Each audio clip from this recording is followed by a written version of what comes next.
Hello hello.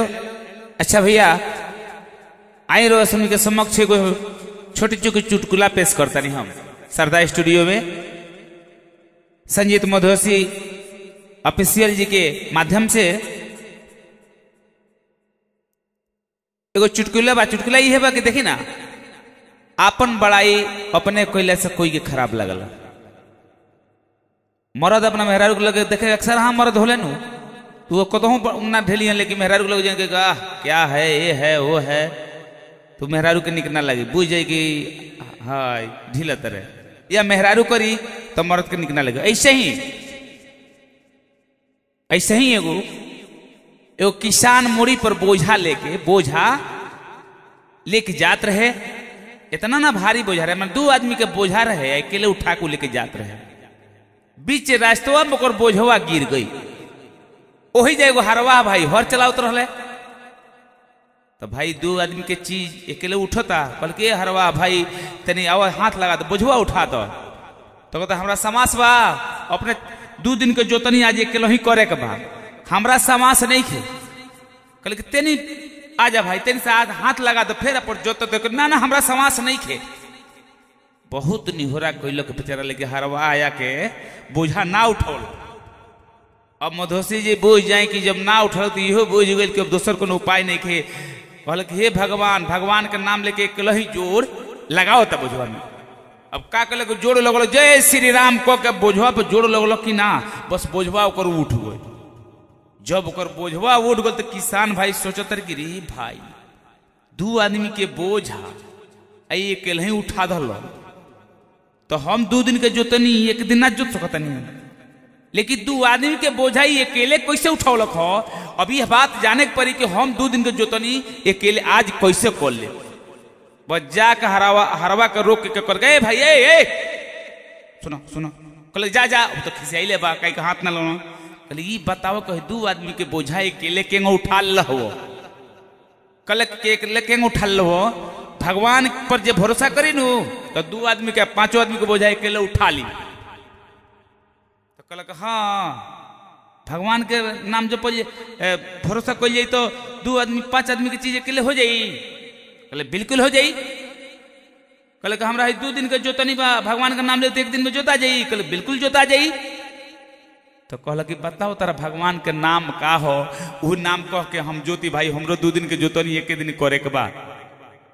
कहले भगवान का नाम होला चौपट कहीं का, जाओ ना दिल से जौन नाम धके पुकरबो भगवान के नाम होला। अरे वाह भाई कहले कि तो हम घुरियाउन कहे तो काम चल जाई। कहले घुरियाउन कहो, भगवान समझ के घुरियाउन कहब नु तो तार काम हो जाई। बोलो खेसारी। अब समझ जाए मधोसी जी हर चलाओता, आओ घूम जय घुरियाउन जय घुरियाउन जय घुरियाउन करता, आओ घूम हट हट हट चल, आओ घूम जय घुरियाउन जय घुरियाउन जय घुरियाउन जय घुरियाउन, आओ घूम जय घुरियाउन जय घुर। अब भगवान का हाबुर नाम जपता कि भगवान का नाम है घुरियाउन हो।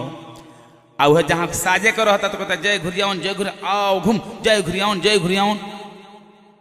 अभी जब घुरियाउन जय घुरियाउन कहता तो शंकर भगवान पार्वती जी एक संगे भ्रमण करते रहे लो।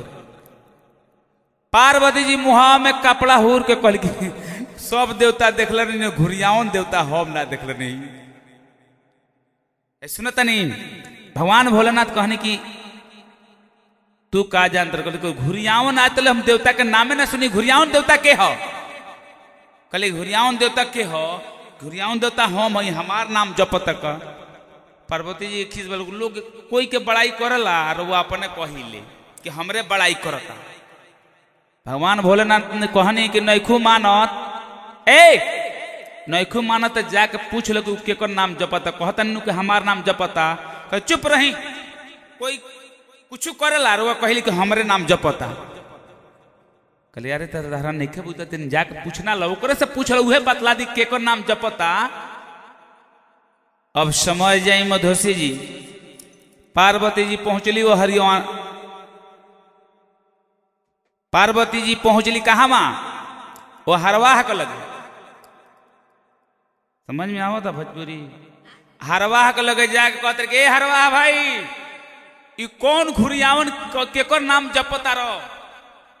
तो कहता है कि हटा ना तब फार लगा दे जय घुरियाउन उतर भगवान पर ध्यान लगल बा कहते हटा ना तब फार लगा दे जय घुरियाउन आओ घम हटा ना तब फार लगा दे जय घुरियाउन कहते बतला दे खाली बतला दे तू नामवा केकर जपता रह फेट बेसी बोलबो तो फारे लगा दे जय घुरियाउन आओ घम जय घुरियाउन पार्वती जी कहली कि ना बतलेबे तो है बोल के नाथवा धल कहली जो तो ही ना देता है कहला छोड़ दो फार लगा दे जय घुरियाउन पार्वती जी कहते कि जले बतलइबा ना तले हम बोल के तारा बढ़ ही ना दे कहले केकर नाम धते तारा भत्तार के नाम दपत नहीं और केकर नाम जपत नहीं अब त पार्वती जी मुंह में कपड़ा हुर लवई शंकर भगवान पूछने कि का पूछलो हमर नाम जपत नहीं कहले चुप रही गाड़ी सुनवा दनी हमरा उल्टा सीधा बोली बोलवा धनी कहले का बोली सुना दनी आ तो कहते केकर नाम जपत तारा भत्तार के नाम जपत नहीं तो कहनी शंकर भगवान तो कहनी ना कि हमार नाम जपता तार भत्तार हम ही नहीं होई तो हमरे नहीं जपत हम झूठ थोड़ी बोली ले हम तो साचे बोले तारा बुझाइबे ना कहले तो का करी